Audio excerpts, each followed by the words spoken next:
applauding you. Thank you so much for coming out to see us. Wow. Again. You realize, whoops, got it. You realize that without you, we wouldn't be here. Exactly. I would be on doing 55 yard work. years later, we wouldn't be here. Thank you so much for your support of our film. 55 years.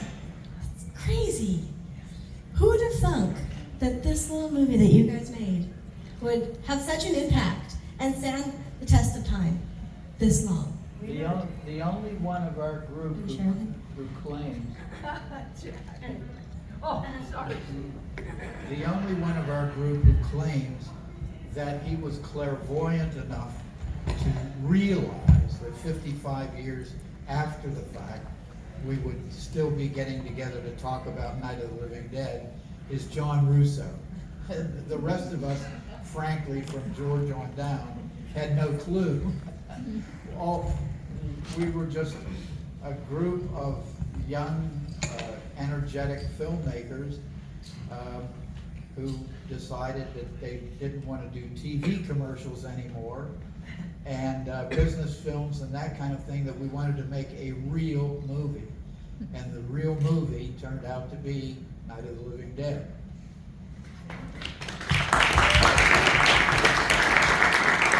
So this is such an iconic, legendary, revolutionary film.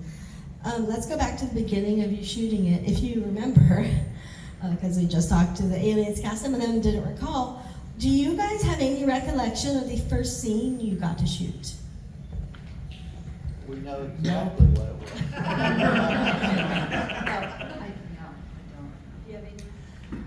Actually, the opening sequence of the car, which is supposed to have Barbara and Johnny in it, was actually Gary Striner and me, because there was no close-up Really? of us. So we were the ones in the car chatting about this and that, everything.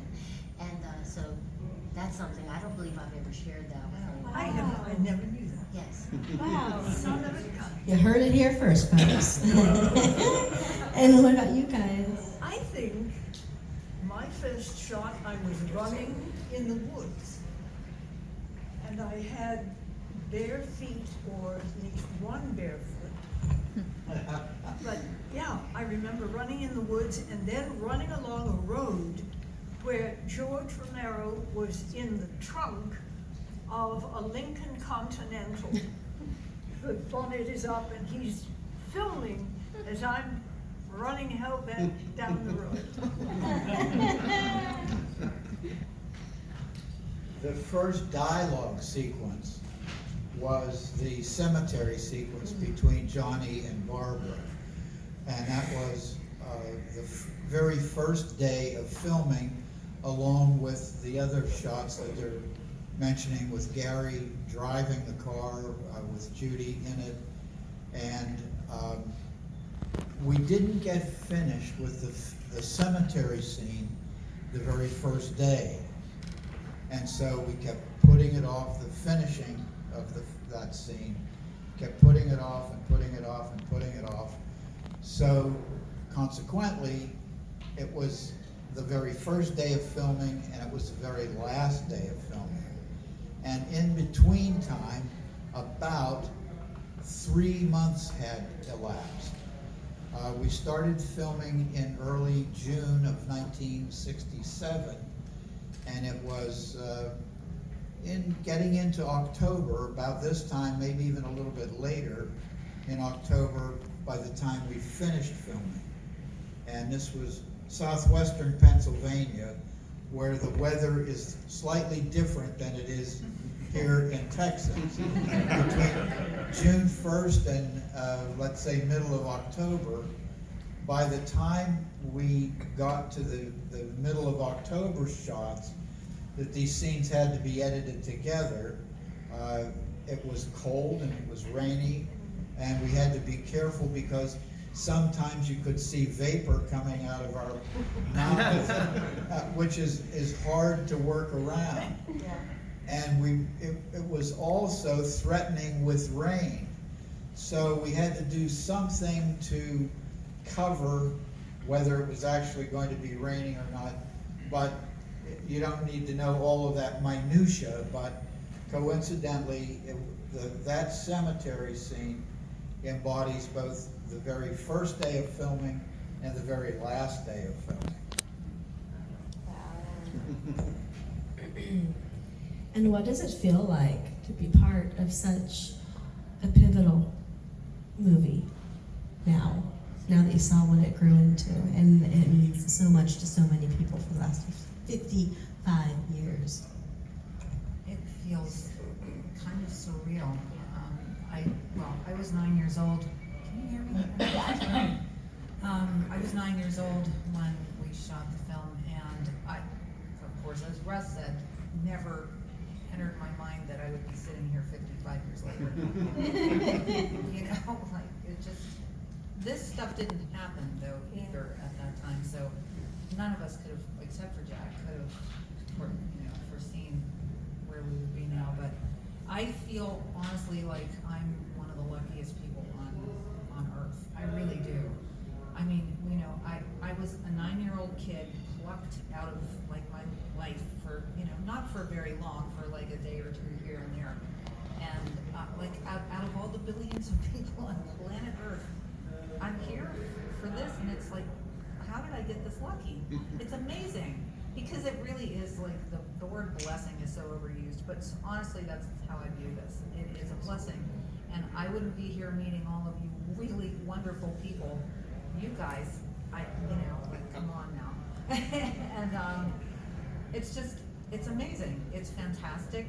I'm lucky, and I'm so grateful. Explain the rigorous casting session that you had to go through. Oh, yes, I woke up one morning and my mother said, "You're gonna be in a movie." I said, "What?" Let's get Dad's dressed, doing a honey. movie. So Yeah. I go, okay, what am I gonna do? I'm not an actor. Not yet. So, I'm still not. But it was, it was amazing. And even I was able to lie on a table and die. So, anyone, if I can do it. I'd like to, now, looking back, Well, I worked at Leading Image, and so I saw George and Russ and Jack every single day. And I actually did read for the part of Barbara, but as I've said on other occasions, I was dreadful. And they wrote this part. I guess they needed a lighter, younger couple in the film to kind of round things out. So, and they knew me and they liked me, and that's how I got to be in the film. And through no talent of my own, really. I just happened to be in the right place at the right time, and they were all just great people. Everyone there was just. I look back on them. I'm very happy that it was part of my history, and I feel very fortunate to be here. It's not something that I ever imagined, and I put it off for a long time. And it was my children who said, "Mom, you really need to do this." So that's how I came to be a guest at one of the. I think it was Dallas was my first show. Yes. Like Pizza Partner family. Mhm. To have this be a legacy it's awesome to me. I always, since I was a little girl, wanted to be on the stage, wanted to perform. I'd sing and practice before I could even go to school and read. And to actually, at 23 years old, be cast in her first feature film was a thrill. Every minute we were there, whether it was in the middle of the night or the middle of a hot, hot day in the summer. We gave it 150, 200% or more of our love, our energy, our desire to make something that we never thought it would go beyond, but we wanted to make something good with what we had. We wanted to do the best we could do with our own knowledge at the time. That's what we did. It has changed my life incredibly. Let me give you one example, if I may. Not only have I acted on the stage and on screen, but I've also had a communications company where I've helped executives stand up and present. I have taught a lot of those executives and engineers over the years. What I found, and this blows my mind, I would come into the first class. We had 6 classes in this whole the whole course. I'd introduce and say hello, and it was so nice to have you, etc., etc. Somebody would say, were you Barbara? And I'd say, oh, how did you find that out? Yes. Do you know from that time on, people that the attendees seemed to listen a little bit harder. Maybe she has something of value to give. Maybe, after all those years. That truly is how it affected me, that it would change these adult executives and engineers. Oh, God, were you in my little... It is a gift you have given all of us, and I thank you. Thank you.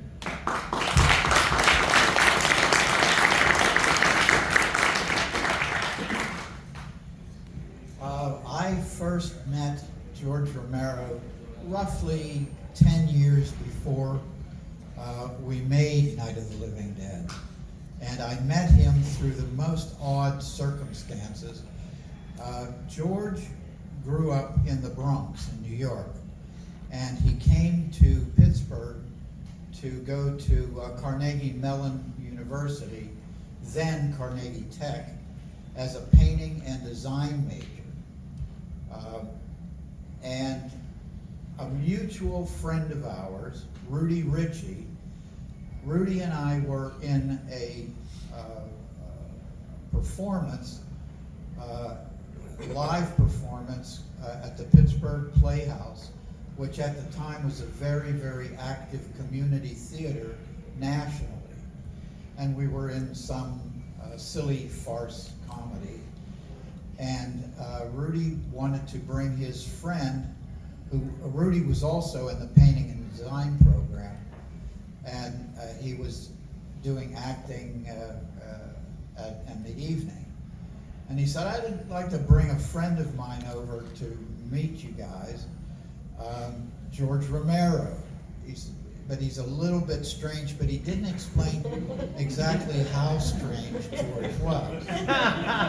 So, George had a knack for falling in love with movies and with movie characters. And at this point in time, he happened to have fallen in love with a movie called Cyrano de Bergerac, Jose Ferrer playing the lead character in Cyrano. After the show, into our dressing room, Rudy and I were sharing a dressing room with a few other people, comes George Romero dressed in a black satin cape with a red satin lining, spouting lines from Cyrano de Bergerac. Magnificent, my nose. And he had all the dialogue down, and he would work his way, not that particular night, but he worked his way through characters. He landed on Marlon Brando, and Brando was one of his favorites, everything from Viva Zapata. So depending on what movie was in George's favorable list at the time, you might find yourself talking to Marlon Brando or Cyrano de Bergerac or you name it. But that's how I first got to meet him. And a few months later, George contacted me and said, I'm making a movie which was his first 16mm movie. I knew nothing about movies, and I mean literally nothing. I didn't know which end of the camera you were supposed to point. But he wanted me to be an actor in a movie called Expostulations, which I did, and the very first day of shooting, I became enamored with the production process. And George and I started to hang out, and about 10 years later, we completed our first real movie, being Night of the Living Dead.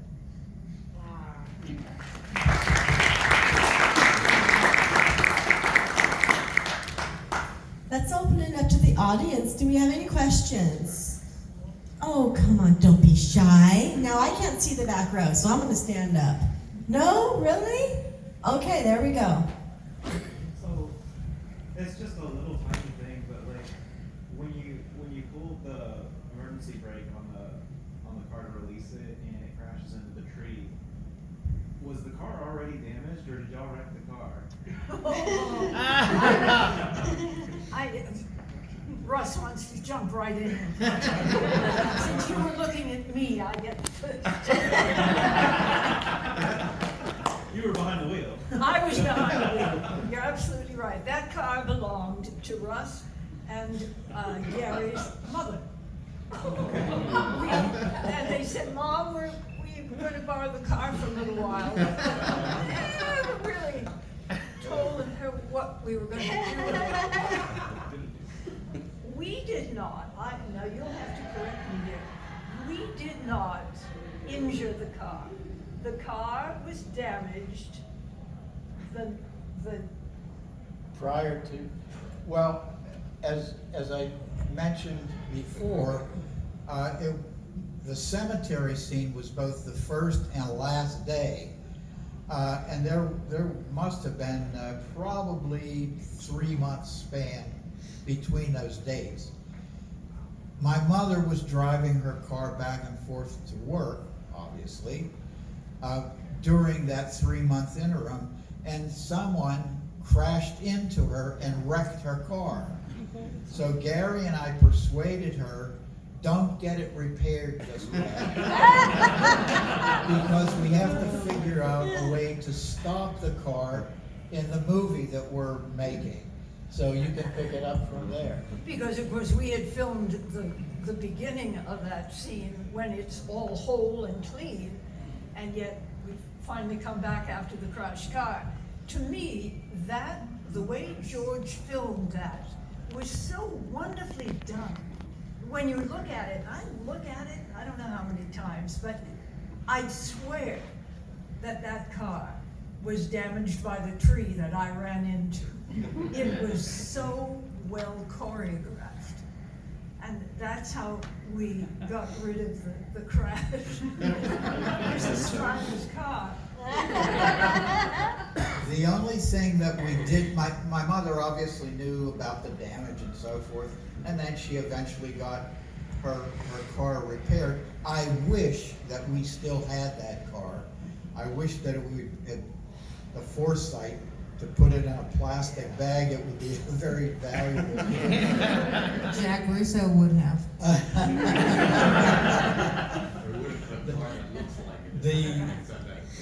The thing that my mother didn't know is that she didn't know that when Bill Heinzman, the cemetery ghoul, was trying to get after Barbara, that the passenger side window was going to be broken by Bill Heinzman slamming a rock into it. She didn't know that until she saw the movie in the movie theater the first night, the premiere of Night of the Living Dead. My brother Gary had the wits and foresight to, before the filming, he went to a scrapyard that was not too far from our house, and he bought a replacement window. So we were able to pull a fast one on my mother and replace the window before she knew anything happened to her.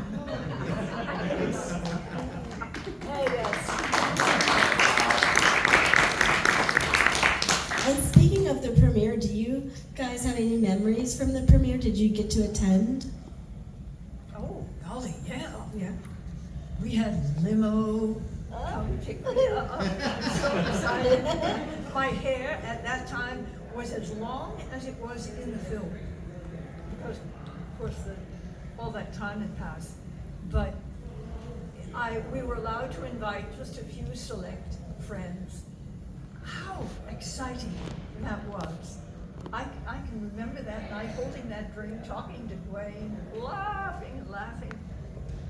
But It one was of the most 55 exciting. years ago tomorrow will be the exact. Yeah, That's right. 55 years tomorrow night.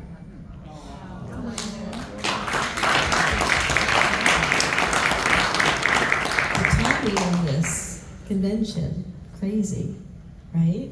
Huh? The timing of this convention, Yeah. oh my goodness, crazy. Yep.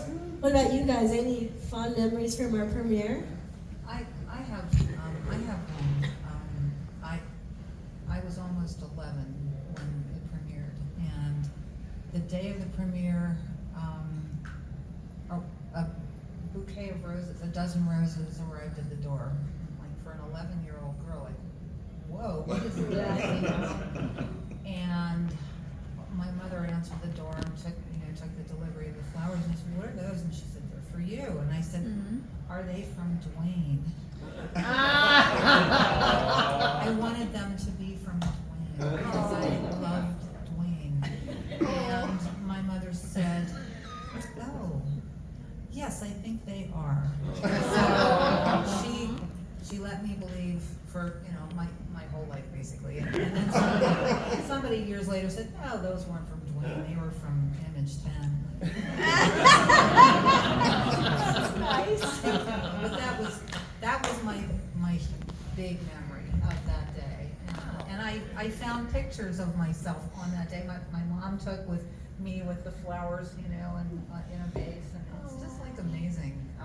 And I still remember that feeling of those roses. It was, oh, they're from Dwayne. No, those things, no. Any memories from our premiere? Did you attend? Yes, of course. My parents and I went in the limo, and I remember my cousin and her husband were invited. And at the premiere, Richard Ritchie, who isn't in the film, but he figured prominently in our lives because we knew him and we worked with him. Anyway, he was rather flamboyant, and he had on a black cape with a satin lining. And as my cousin and her husband were approaching the door, he opened it for them, and she thought he was the doorman. Which knowing Richard, that was something that we all found very amusing. And I remember that, I believe we went to the Pilot House afterward, and that's where there was a kind of an after party. And it was such a special night. None of us had imagined the pageantry. I mean, the entire city of Pittsburgh was all caught up in this and everything. It was really wonderful. It was a great night for everyone. Wow. Yes. If I may, we came back on the 50th. We had another celebration, another screening of the film on the 50th anniversary back in Pittsburgh at what was the Stanley Theater, but is now the Byam Theater in Pittsburgh. It was as surreal and wonderful and as exciting as the original premiere was. I can remember standing on that stage with my arms out thinking, oh my God, we were here 50 years ago. A lot of good memories over those years.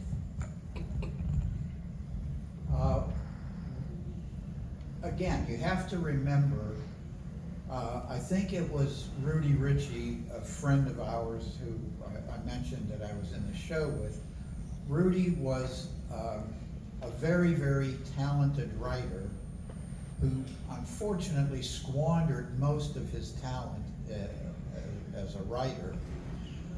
He felt, although he was a close friend of ours, he felt that Night of the Living Dead was beneath our intellectual capabilities. He looked at it as a B movie, and he was a little more high-minded about what we should all be doing with our careers, completely overlooking the fact that this was our first time out of the gate. And if we didn't treat Night of the Living Dead seriously, probably no one else would. And that's why Carl Hardman, who was Kyra's real-life father, John Russo and I decided that we were going to, Carl and I co-produced it, and obviously Russo was the co-writer with George. If we didn't treat it seriously, probably nobody else would, including the media. And that is one of the reasons why we made such a big hoopla out of the opening. It was the first complete feature film that was filmed in Pittsburgh. And we were able to rouse up enough media interest in, of all things, a horror film. But that particular spectacular launch of Pittsburgh's first full-length feature film did indeed pay off. The one downside to the premiere was that my grandmother was in the audience. She knew that we were working on a film. She had no idea what the subject was. She just knew that we were making a movie. So, here's her grandson, Russell, in the first 7 or 9 minutes of the film, getting into a tussle in the cemetery. And out of the dark, there were 1,400 people at the premiere. And out of the darkness, you hear this little grandmotherly voice when Bill Heinzman and I were fighting. Russell, he broke your glasses. The reaction from the live audience was exactly the same reaction that you just provided. So my grandmother did not, I don't believe she saw the rest of the film. That was her. Russell got his glasses broken, and then his head hit on a tombstone. Forget it. Grandma Striner is out of here.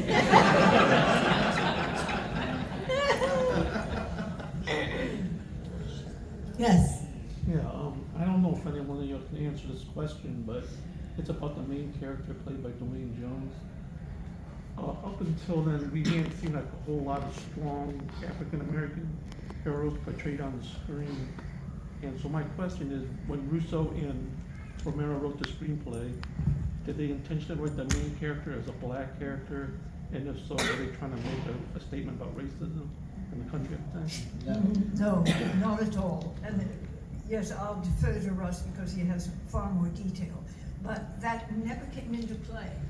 In fact, it was just a generic writing of a truck driver, I believe, at that time, to play the role. How Dwayne got the role is, I don't know if you've heard that story before, but I'll turn it over to Russ. He knows the details. Dwayne, bottom line, had the best audition of all the people who auditioned for it. And there were good old white boys in there auditioning too. Dwayne was the best, and we wanted the best. That's awesome.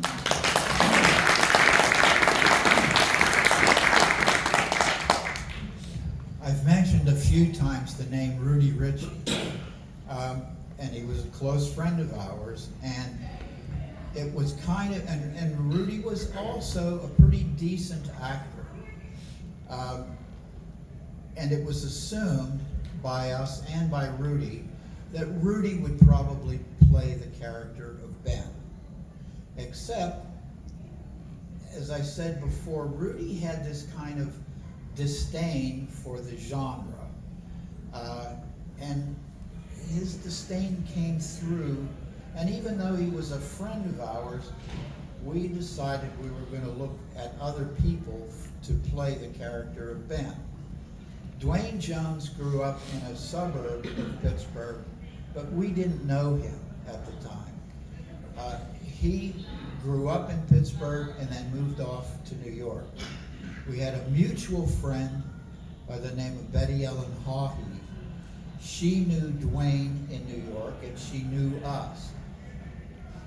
Easter weekend of 1967, Dwayne was coming back to Pittsburgh to visit his family for Easter. And through the good efforts of Betty Ellen, knowing both Dwayne and us, arranged for him to audition while he was in Pittsburgh over that Easter weekend. And as soon as Dwayne read, we knew that he had to be Ben. And even Rudy agreed, and Rudy voted that Dwayne should be the Ben character, and it was on that weekend that he was cast.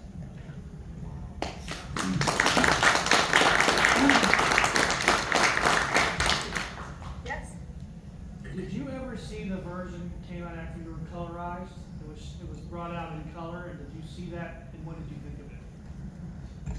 I did see it, and a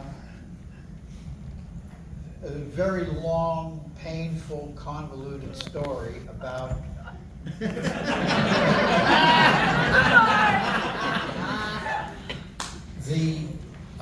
the loss of the original copyright to Night of the Living Dead. Under the copyright law that prevailed in 1968, if you put out a book or a record or a movie, whatever, without a copyright notice on it, you lost your copyright forever.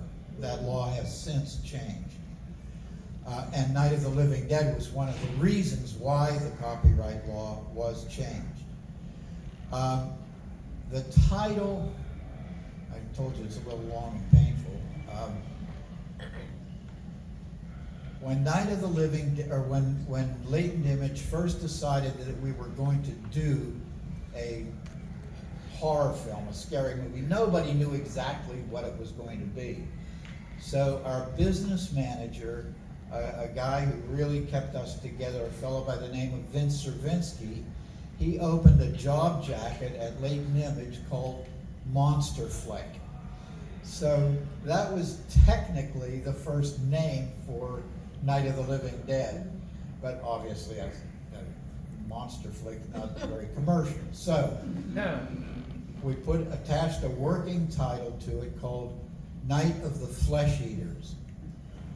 And as publicity started to come out about this group in Pittsburgh is making a movie called Night of the Flesh Eaters, we get a cease and desist letter from an attorney saying, my client has a movie called The Flesh Eaters, and stop using it, you're confusing the public and this and that and the other thing. Well, we didn't want our first movie out of the gate, we didn't want to start off with a series of lawsuits. So George suggested, why don't we put a title on it that nobody knows? We put a title on it called Night of Anubis. Anubis being one of the Egyptian gods of the dead. So the very first complete print of the movie had the title Night of Anubis along with a copyright. Okay, fine. We take it out and try to round up a distribution deal, which we did, but the distributor said, Anubis, what the hell is Anubis? Nobody's going to come to a movie called Anubis. Get out of here. And that's when we put the title Night of the Living Dead on it. And it was their responsibility, the distributor's responsibility, to put the copyright that was on Anubis, put it on Night of the Living Dead, and they failed to do that. And that opened 50 years of nightmares for us, to be honest. But that's how the long, painful story as to how Night of the Living Dead got released without a copyright on it. And we didn't see any of the distributor's prints until the night of or the afternoon of the premiere. We're looking at the movie, where the hell did Anuba's copyright go? It's gone.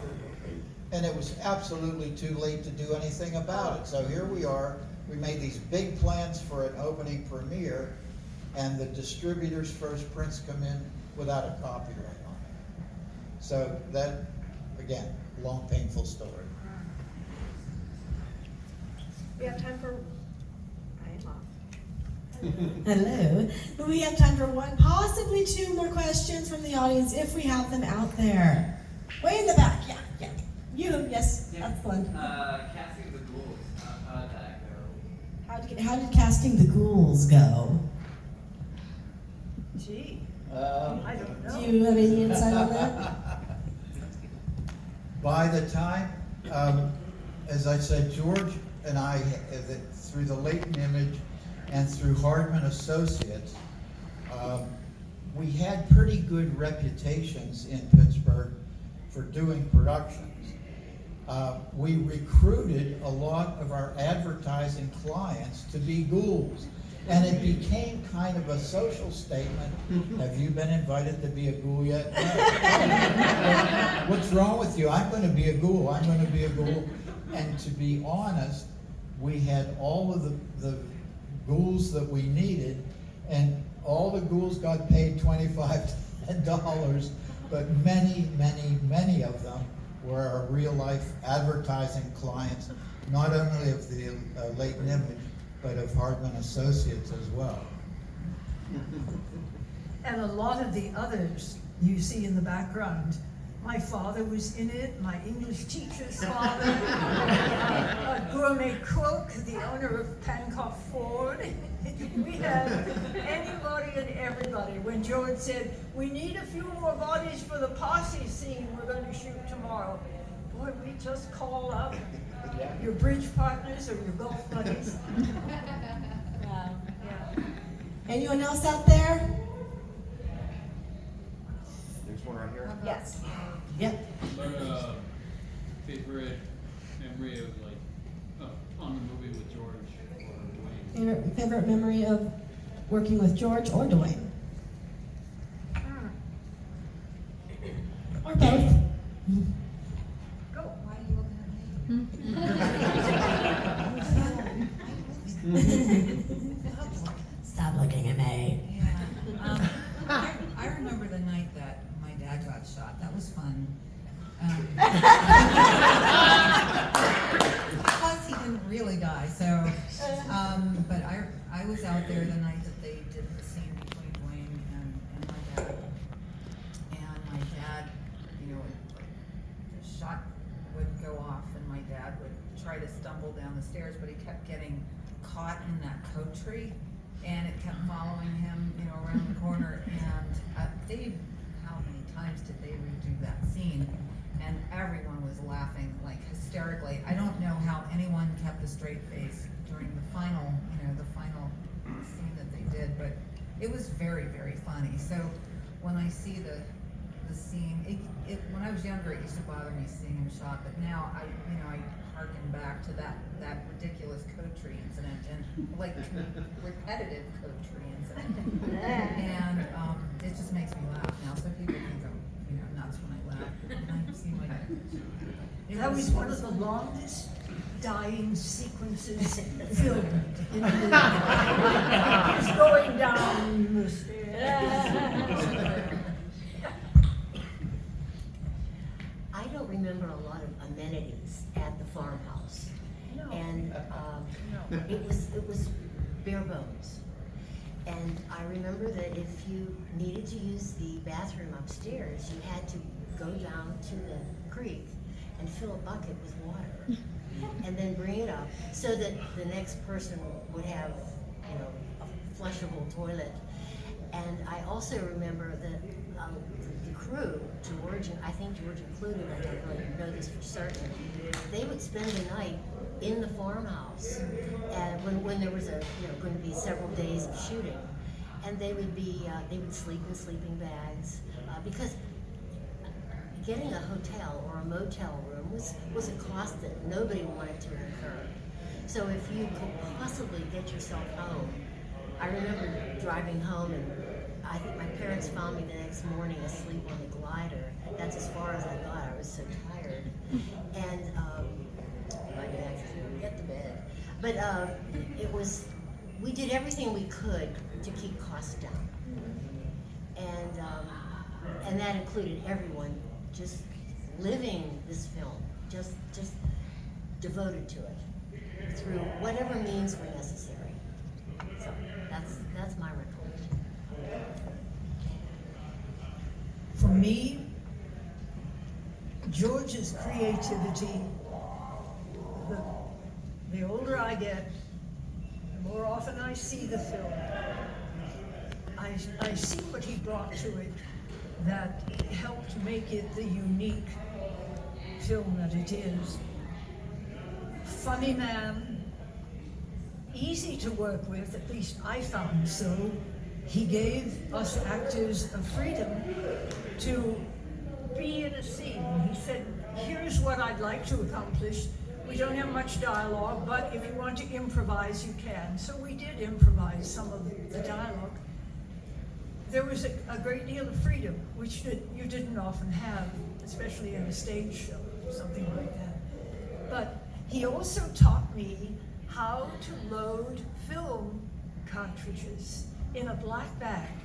And when you're away from the studio, you have to have that film stock ready to go.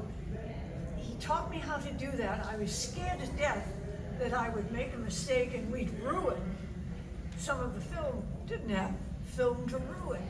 But what a memory that was of his showing me how to work in that bag, getting that thing all wrapped up. Fortunately, we didn't lose any stock. To follow up on, some of us spent nights, I didn't spend too many, but George and John Russo and a few others did spend nights in the house. First of all, we didn't have security, so somebody had to keep an eye on all the equipment and so forth. George was lucky. He didn't have a sleeping bag, he had a cot. And our nickname for George was Bocat. And now remember, George was 6'4", a large guy. He took a look at the cot and he said in a silly voice, "This cot don't hold Bocat." Well, he tried for a few nights and guess what? The cot didn't hold Bocat. Collapsed under him. And he ended up sleeping on the floor. But George and I were friends and business partners for 60 years. And if you want to come by our table and see some of the memorabilia from the film, photographs mostly, I will show you George's actual sunglasses. When he passed away, his widow wanted me to have some personal items of his, and I have one of those personal items with me, and I'll be happy to show you George's actual Goliath sunglasses. I think that's the best way to end this. Everyone give it up.